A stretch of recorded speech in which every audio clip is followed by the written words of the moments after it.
Assalamualaikum warahmatullahi wabarakatuh. Apa kabarnya rekan Arumi semua? Kembali lagi bersama saya Tueni seperti biasanya. Semoga tidak pada bosan ya. Kali ini saya agak berbeda podcastnya karena saya berada di ruang terbuka dengan produk-produk yang sudah tersedia. Mungkin sudah ada yang mendebak rekan alumni saya ada di mana. Jadi saya kali ini ada di kebun kelornya Kak Cistrisula di daerah apa namanya ini Kak? Ciapus, Bandung. Daerah Ciapus. Kali ini kita akan ngobrol-ngobrol tentang usaha kelornya Kak Cistrisula. Sebelumnya saya perkenalkan dulu bahwa Kak Cistrisula ini angkatan DS 88 ya? Ya, 88 Tan Buntri. Jadi terima kasih pertama-tama Kak Cistri sudah bersedia memenuhi undangan podcast ya ke tempatnya Kak Cistri. Baik, kita mulai ngobrol-ngobrolnya ya Kak ya. Oke, silakan. Saya mungkin kali ini tidak akan mengulik lebih banyak tentang personality atau apa. Nanti deskripsinya akan saya tulis di YouTube di bawah gitu. Jadi saya akan lebih fokus ke bisnis yang sedang Kak Cistri jalani saat ini, karena saya juga termasuk orang yang salah satu yang tertarik gitu dengan bisnis ini. Oke. Jadi gini, apa sih sebenarnya yang menginspirasi Kak Cistri nih untuk terjun ke bisnis kelor ini pertama kalinya gitu kan, dibanding pemilihan komoditas lain gitu? Itu awal pertanyaannya itu dulu deh. Ya, oke. Ya. Pertama, kelor ini di Indonesia belum begitu banyak ini ya, dibudidayakan ya. Khususnya di Bogor, mungkin mereka hanya sebagai tanaman pekarangan. Kalau kita lihat mereka tanam 1, 2 di depan rumah. Dan sementara kalau saya baca di negara Eropa, itu harganya sangat mahal. Dan mereka betul-betul sangat memanfaatkan daun kelor tersebut. Nah, jadi saya berpikir, gimana kalau saya buat kebun kelor? Perkebunan kelor. Saya budidayakan. Walaupun mungkin ada beberapa selentingan yang mengatakan bahwa Bogor ini tidak cocok untuk tanaman kelor. Ya, apalagi kita lihat di tempat kami ini di Ciapus, Kota Batu, itu tanahnya kan boleh dikatakan berbatuan, banyak batu-batu, sehingga begitu air hujan dia kadang mengendap, ya tidak langsung turun ke tanah. Nah, kita ketahui bahwa kelor ini kan akar tunggang ya. Nah itu kalau kena batu ya sudah, banyak yang mati, tidak bisa nembus. Namun beberapa metode yang saya pakai sekarang ini, saya coba terus, akhirnya bisa. Ya. Okay. Dan kedua, kelor ini kan tahunan. Kita tanam sekali, panen seterusnya 40 sampai 50 tahun. Jadi nggak capek. Kalau kita tanam jagung, tanam cabai, selesai, olah tanah lagi. Ya, kalau ini kita tanam sekali terus panen terus. Oke. Jadi itu ya yang melatar belakangi dan membuat Kak Cistri tertarik untuk terjun di bisnis kelor ini ya. Itu kakak mulai bisnis kelor ini sejak kapan? Belum ada setahunnya. Pembukaan lahan clearing itu sekitar Desember 2024. Desember 2024, berarti baru hampir setahun ya? Hampir setahun. Desember, itu land clearing ya, penanaman sekitar Januari. Iya, dari mulai pembukaan lahan sampai penanaman berarti dari mulai Desember 2024. Oke. Nih, ini kan Kak Cistri kan baru memulai bisnis ini ya gitu. Kan kalau bisnis baru tuh kan biasanya masih disepelekan atau diremehkan oleh orang, apa sih gitu. Itu gimana tuh Kak Cistri untuk mengatasi hal-hal yang seperti itu ketika pertama kali memulainya gitu? Atau mungkin bahkan sampai sekarang masih ada suara-suara seperti itu atau seperti apa? Suara itu masih banyak ya. Oke. Tapi ya kita dengan niat ya. Namanya merintis ya, merintis hal yang berbeda. Itu mungkin tidak sama dengan hal yang sudah biasa. Ini hal yang berbeda. Artinya boleh katakan kebun kelor kami ini adalah kebun kelor pertama di Bogor. Ya, itu diklaim oleh teman kami dari Asosiasi Kelor Indonesia bahwa kebun kelor yang dicap adalah kebun kelor pertama di Bogor. Oh iya. Nah, dia mengatakan seperti itu. Ya, tapi saya nggak takut dengan bagaimana nanti marketing ke depan apa tidak, karena kalau saya baca, saya ikuti kebutuhan kelor tuh makin lama makin banyak. Bahkan Betul. ya kita sudah ada rencana ini mudah-mudahan tahun 2026 di awal kita akan buat MOU untuk kebutuhan daun kelor untuk pupuk. Oh. Jadi ada salah satu produsen pupuk yang membutuhkan daun kelor dari kita. Oh iya. Sekarang kalau yang Kak Cisri miliki sendiri di kebun kelor yang kalau rekan-rekan alumni tadi lihat di awal, saya ada video ya yang saya kirim sebelum dialog ini, ada video yang memperlihatkan kebun kelornya Kak Cisri ya. Itu berapa luasnya? Kita ada lahan 3 hektar, namun yang kita tanam itu kurang lebih setengah hektar. Oh. Karena saya akan melihat perkembangan ya, sejauh mana kita bisa memenuhi pasar. Kalaupun kita sudah memenuhi pasar, misalnya saya buka setengah hektar, kita butuh lagi nih. Nah, langkah pertama saya akan rangkul petani sekitar. Karena sekitar kita juga udah banyak kebun-kebun kelor. Ya, ada tanaman kelor walaupun tidak begitu tanam secara secara khusus. Untuk menghasilkan produk gitu ya. Tapi mereka sudah banyak tanam. Ya, jadi saya ingin merangkul mereka. Jadi nanti kebutuhan-kebutuhan yang kurang kita bisa ambil dari mereka. Nah, kita juga akan terus berekspansi perlahan-perlahan. Iya. Kan sebetulnya kan kelor ini kalau menurut saya ya banyak sekali ya jurnal-jurnal yang memberitahukan atau menyatakan bahwa khasiatnya banyak sekali ya moringa ini gitu. Tapi ada juga yang mengatakan bahwa moringa ini lebih ada daun yang memang untuk pakan hewan katanya gitu kan. Nah itu tuh gimana tuh? Bisa ceritakan nggak? Maksudnya bagaimana itu bisa dikatakan untuk konsumsi ternak gitu kan? Ya, atau pupuk. Ya. Atau yang bisa diproduksi menjadi suplemen yang Kak Cisri atau teh yang Kak Cisri produksi ini gitu. Jadi gini, saya baca di artikel ya tentang daun kelor ini. Jadi untuk suplemen ini ada daun yang tidak terlalu muda dan tidak terlalu tua. Jadi kalau ada 1, 2, 3, 4, 5, 6, mungkin 4, 5, 6 itu kita bisa pakai untuk suplemen. Nah yang atasnya bisa buat teh. Oh, iya. Nah yang bawahnya itu kalau udah terlalu tua itu biasanya kita buat pupuk atau makanan ternak. Oke. Gitu. Jadi itu dari atas sampai bawah tuh semua bermanfaat ya? Semua. Iya. Nggak ada istilahnya tidak ada yang kebuang. Oke. Saat ini produksinya seperti apa Kak Cisri yang sudah dijalani gitu? Sudah ada misalnya berapa per bulan atau bagaimana sistem produksinya? Ya. Jadi gini, kami ini produksi sesuai order ya. Jadi karena prinsip kami adalah kita membuat produk itu selalu fresh. Ya karena termasuk yang suplemen ini ya? Ya, ini kita ini ada suplemennya ya. Sementara ini yang ini kan isi 30 ya. Yang isi 60 sudah habis.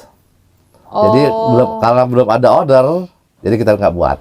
Iya. Nah, kenapa ini masih ada? Ya ini kita stok tapi nggak banyak. Ya. Jadi stok nggak banyak. Jadi kita maunya selalu baru.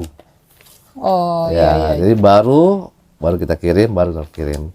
Bahkan ini udah sampai di Kalimantan. Tambang batu bara atau batu bara di Kalimantan dia pakai ini. Udah pesan dari kami. Lalu apa kendalanya yang Kak Cisri rasakan selama setahun ini ya terutama selain misalnya pembukaan lahan atau pembudidayaannya gitu. Kendala apa yang paling terasa masih agak berat nih gitu dalam bisnis kelor ini? Kalau sekarang ini sudah tidak begitu banyak ya kendalanya. Kalau awalnya ya karena cuaca hujan ya. Cuaca hujan yang begitu tinggi, curah hujan yang tinggi sekali, terus angin kencang dan sebagainya. Karena gini, saya dulu pertama tanam itu 2000. Yang mati itu 380. 380 pohon mati. Iya, iya, iya. Jadi nggak gampang. Jadi orang mengatakan bahwa oh tanam kelor itu gampang. Tinggal tancap aja jadi. Coba deh. Jadi. Coba saya bilang, kalau tanam 1-2 mungkin di karangan oke ya. Iya, iya. Coba kalau dikebunkan, ya dengan jumlah tanaman yang ribuan, coba deh rasakan sendiri, seperti apa. Iya, ya. iya. Jadi permasalahannya akan beda. Gitu. Kalau sekarang ini menurut saya belum begitu ada masalah yang begitu berarti ya. Cuma ya kami akan terus kembangkan masalah pemasaran ini. Oh iya. Ya. Nah, masalah pemasaran ini kan ketika masyarakat kan mungkin belum banyak yang familiar ya terhadap kelor ini gitu. Apalagi Kak Cisri ini kan bikin produknya banyak juga gitu. Nah, strategi pemasaran seperti apa yang sedang Kak Cisri persiapkan untuk ini? Kita sudah buka di online, ada di Shopee, itu Kedeku 1 itu ada jual produk-produk kita, kemudian di komunitas, ya komunitas kita juga sudah jual untuk daun segar. Nah kemudian juga saya sampai saat ini masih nge-grab, grab mobil. Jadi sambil nge-grab saya sambil tawarkan produk saya, dan itu berjalan dengan baik. Ya selain berarti dari mulut ke mulut, dari informasi menyebar gitu ya. Dan kalau lihat di brosur saya itu ada nomor telepon saya, dan beberapa penumpang saya itu order lagi. Jadi sudah ada repeat order. Ya. Seperti saya itu. juga sudah minum sih ini produk ini dan jadi kita sepakat dulu ya bahwa ini tuh sebetulnya bukan obat ya, tapi suplemen untuk menambah daya tahan tubuh gitu. Karena memang setelah minum ini ada kayak udah gerges gitu, tapi jadi pas abis minum ini jadi seger lagi. Betul. Gitu. Ini bukan bohong, saya soalnya udah beli. Jadi gini, saya udah mencoba. Ini bukan obat, jadi ini adalah makanan. Betul. Ya, sama suplemen. Juga kita makan sayur misalnya, kelor itu dibuat sayur bening, betul. Atau dibikin tumis, tapi kita produksi berupa serbuk. Ya. Karena orang mungkin malas kan ya, harus masak dulu, motik dulu, apa dulu. Kalau dia kan tinggal minum. Iya. Nah, saya sendiri sebelum saya pasarkan, saya konsumsi dulu makan. Pagi saya makan 2, malam saya makan 2. Jujurnya saya punya katarak. Jadi kalau saya nyetir mobil itu, kalau menjelang malam sudah ketakutan. Saya mau pulang, tapi setelah saya minum ini, saya udah nggak takut. Mata saya udah agak baik. Nah, itu salah satu ya yang saya rasakan. Betul. Secara pribadi. Kemudian, saya dulu kalau misalnya bangun tidur, itu nggak enak. Kadang kepala panas, pusing. Ya. Tapi sekarang saya sudah tidak. Saya nyenyak, bangun pun segar. Itu jadi manfaatnya. Buat nambah stamina ya. Kalau misalnya mungkin rekan-rekan alumni yang menyimak video ini, silakanlah sekarang tinggal browsing manfaat kelor itu banyak sekali gitu. Antara lain misalnya katanya untuk mengatasi tensi, kolesterol katanya diabetes. Ya gitu, diabetes. Jadi banyaklah manfaatnya yang yang ditimbulkan gitu dengan meminum kelor ini. Hanya kan gini, mungkin di luar sana pun banyak ya Kak yang menjual produk-produk kelor seperti apa. Tapi kan kita mungkin harus pandai sebagai konsumen tuh harus pandai memilih mana. Nah ini kan tidak memakai bahan tambahan gitu kan, murni gitu. Makanya saya datang ke sini bagaimana beliau mengolah apa segala macam itu ini murni gitu. Nah dengan kan dari kemarin juga dari tanggal 9 ya ketika pasar sehat itu kan bagaimana diceritakan tuh minatnya pengunjung terhadap kelor ini gitu. Saya waktu itu ya bagus sekali ya, sangat membantu. Pertama, kita kan ini produk baru, kita pun nggak nyangka penjualan sangat bagus. Oh iya. Ya, terutama anak-anak mahasiswa Bangtan itu yang mencoba es teh kelor. Es teh kelor ya. Itu sampai bolak-balik, bahkan sampai kehabisan. Sampai datang lagi, masih ada nggak? Aduh habis. Nah itu luar biasa, dan itu membuat kami jadi semangat ya untuk terus berinovasi produk, karena kita ini masih belum seberapa, menurut saya ini belum berapa, masa akan masih berinovasi produk, misalnya membuat mie kelor, ya kan, biskuit kelor, stick kelor dan sebagainya. Jadi kita terus berinovasi ya. Oke. Jadi Kak Cisri ini tidak hanya membuat atau memproduksi suplemen, tetapi juga ada teh kelor, teh tubruknya, ya. Kemudian ada puding kelor, ada ini kombucha kelor. Ya. Jadi banyak sekali, dan mungkin kedepannya akan berinovasi lagi dengan timnya untuk membuat produk yang lebih banyak lagi gitu. Nah sekarang pertanyaan saya adalah bahwa ketika Kak Cisri sudah mulai dikenal banyak nih produknya gitu kan, berarti kan permintaan pasar pun akan meningkat gitu. Bagaimana cara Kak Cisri untuk menjaga dan memastikan kualitas yang standarnya gitu kan, sehingga tidak berubah, apalagi dengan permintaan yang dari pasar yang cukup kuat gitu. Seperti apa kira-kira strateginya? Ya tentunya dengan pengawasan ya, pengawasan yang optimal, maksimal, dari misalnya dari penanaman, perawatan, dan juga pembuatan di produksi, bagian produksinya. Nah, kalau misalnya pasarnya itu meningkat, ya otomatis kita harus siapkan juga sarana dan prasarana untuk produksi yang lebih besar kapasitasnya, dan juga mungkin dengan ekspansi tanaman, ya kita perluas lagi, dan juga kita akan menggait petani sekitar untuk sama-sama kita budidaya kelor ini. Oke. Nah terkait tadi pernyataan kakak tentang ekspansi nih gitu.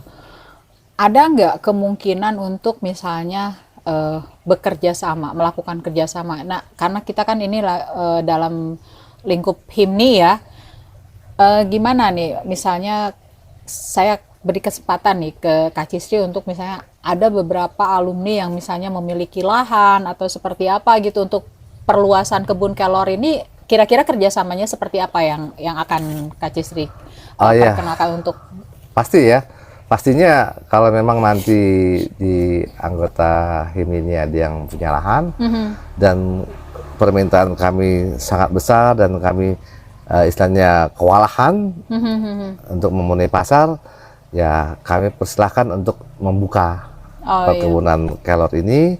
Mungkin yang kita akan bantu yaitu pengawasan atau pembibitan mungkin ya. Kita juga akan coba sama-sama mencari bibit atau menyediakan bibit yang sama persis dengan kita punya.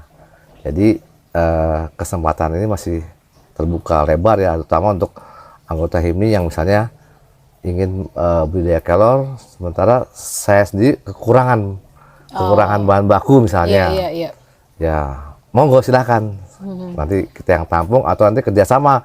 Misalnya dia punya lahan, ayo kita bantu secara cara produksinya mungkin, cara menanamnya, apa ya semuanya nanti kita bantu, kita kerjasama dengan tim kita yang ada di Kebun Kelor Bogor ini.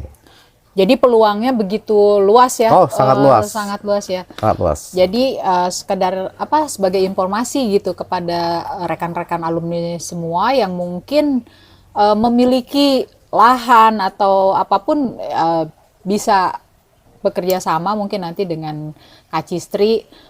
Itulah gunanya tim Humas untuk mempertemukan Kak Cisri dan mengangkat beliau di YouTube Kolokasia ini, karena saya pikir harus ada, maksudnya kita ingin membagi manfaat gitu ya dari ini kan dalam hal pemasaran nih Kak, dalam hal pemasaran mungkin terbuka juga kan buat alumni yang ingin memasarkan tuh bagaimana tuh ininya bagaimana bentuk kerjasamanya nih kalau misalnya boleh nanti bicara dengan saya kan, nanti kontak ini ada kontak personnya. Betul ya, nanti ada di bawah ya. Kita hubungi, nanti ada beberapa produk kami yang kalau memang mau jadi reseller silahkan. Gitu. Ya jadi yang mau memasarkan misalnya suplemen atau memasarkan teh, kombucha, puding, atau mungkin kedepannya nanti ada cake mungkin mie kelor, atau mungkin dari alumni yang memiliki keahlian atau ide bisa disampaikan sama Kak Cisri juga nanti ya jadi saling bersinergi gitu kan dengan semua alumni, jadi tidak hanya menutup. Betul. Kita justru di sini kan masih belajar ya. Saya sendiri pribadi masih belajar. Jadi mungkin ada anggota HIMI yang mungkin lebih punya banyak pengalaman di bidang kelor ini. Ada masukan-masukan, monggo silahkan kita berkolaborasi. Ya oke. Ini Kak, saya mau cicipi dulu ininya silakan. Pudingnya. Puding kelor. Rekan alumni ini ada puding kelor ini. Kita kan sekarang lagi harus lebih aware ya tentang hal yang sehat-sehat lah gitu. Ini enak kayaknya nih, kayak puding kelornya. Coba dulu. Ini enak banget. Iya benar, ini enak. Puding kelornya enak. Tadi saya juga udah coba kombuchanya juga enak. Seger banget kombuchanya. Jadi mungkin buat alumni sekali lagi yang ingin bekerja sama dalam hal pemasaran kelor ini, bisa hubungi Kak Cisri, nanti kontaknya ada di bawah. Saya sertakan kontaknya, bagaimana bentuk kerjasamanya nanti di belakang layar. Yang pasti ini adalah sebuah usaha yang menurut saya cukup menjanjikan. Kita harus optimis lah gitu. Karena mungkin sekali lagi saya informasikan bahwa jurnal-jurnal tentang kelor atau mungkin moringa ya, dikenalnya juga dengan moringa kalau di luar sana, itu sudah banyak ya Kak ya, sehingga makanya kita tertarik untuk tim Kolokasia ini datang ke tempat Kak Cisri untuk sedikit membedah lah gitu tentang usaha kelor yang sedang dijalankan itu. Jadi sekali lagi, kira-kira Kak Cisri mau menyampaikan apa lagi untuk? Pertama-tama mungkin saya mengucapkan banyak terima kasih ya kepada guru kami, motivator saya, yaitu Bapak Ahmad Musadar. Oh iya, beliau guru saya juga. Sebelum saya memulai itu, kalau nggak salah beberapa minggu setelah tanam, saya bawa beliau ke tempat saya di kebun, dan kalau sampai saya buatkan bannernya, dan beliau dalam berdiskusi itu mengatakan dalam berkebun atau bertani itu ada 3 RCI, 3R, 3C, 3I. Oh iya. Rajin, rajin, rajin, cinta, cinta, cinta, ikhlas, ikhlas, ikhlas. Waduh. Luar biasa. Itu kata Pak Musadar. Pak Musadar. Rajin, mungkin saya punya rajin ya. Cinta emang saya suka tanam, tapi ikhlasnya agak-agak susah. Kenapa saya susah? Ya, begitu ada cuaca misalnya yang tidak baik ya, hujan terus menerus, tanaman mati sampai 390, mungkin saya nyesek ya. Tapi saya ingat pesan Bapak Musadar bahwa kita harus ikhlas. Sudah ikhlas saja. Itu. Jadi luar biasa nih. Motivasi motivator saya nih yang luar biasa Bapak. Kami ucapkan terima kasih ya kalau Bapak Musadar melihat podcast ini. Saya mengucapkan banyak terima kasih kepada Bapak Ahmad Musadar dan juga teman-teman seangkatan, Kang Catur, Kang Kibeng yang juga senantiasa mendukung selalu mensupport.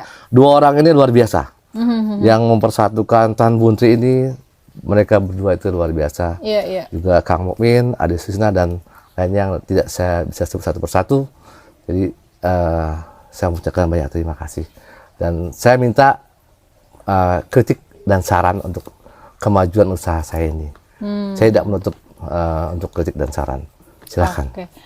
Ya, jadi rekan alumni mungkin karena Kak Cisri ini kan baru melangkah ya dalam usaha Kelor ini. Jadi siapa tahu di luar sana ada alumni yang memang sudah pernah mungkin ya, yang tanpa kita tahu gitu sudah pernah melakukan budidaya Kelor ataupun memproduksi hasil olahan dari Kelor ini gitu. Ya. Jadi Kak Cisri tidak menutup untuk membuka diskusi gitu ya. Justru beliau ingin saling sharing ingin banyak masukan. Sharing masukan di bagaimana sebenarnya budidaya Kelor ini. Jadi karena memang ternyata setelah tanggal 9 kemarin itu sudah mulai terbuka nih gitu, banyak ternyata usaha-usaha alumni yang sedang dirintis gitu kan, seperti misalnya KCP Syukur membuat apa, kemudian Teh Rina Paramita dari pupuknya segala macam mulai terbuka satu-satu gitu. Nah, podcast Kolokasia ini akan berusaha untuk mensinergikan semua gitu. Jadi ketika ada satu usaha yang sedang dilakukan, oh kira-kira nih bisa membantu dalam hal apa nih, atau bisa menghasilkan juga untuk alumni yang lainnya gitu. Misalnya dengan cara menjadi reseller ini misalnya kan itu juga pasti akan mendapatkan income gitu kan. Kalau sekarang kan banyak ya, cuman di posting di WA aja misalnya bisa mendatangkan ini kan, itu bisa menjadi sesuatu gitu. Jadi ini peluang bisnis, menurut saya peluang bisnis yang cukup menjanjikan gitu untuk kedepannya.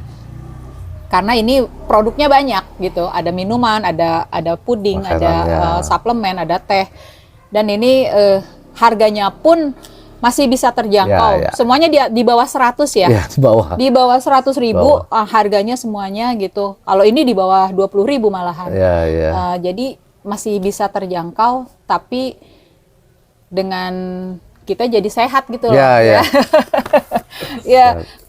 Kombucha ini kakak buat sendiri juga? Ya, itu ada tim produksinya. Kita kerjasama. Karena prinsip saya itu kita nggak bisa one man show ya. Kita harus gabung dengan orang-orang yang ahli di bidangnya. Ya, kita merangkul, kerjasama. Kemudian juga kalau memang ada anggota HIMNI yang punya ide, yang mau berkolaborasi, misalnya ada ide, saya mau bikin ini dari Kelor, monggo datang kemari. Kita sama-sama kolaborasi, kita kerjasama.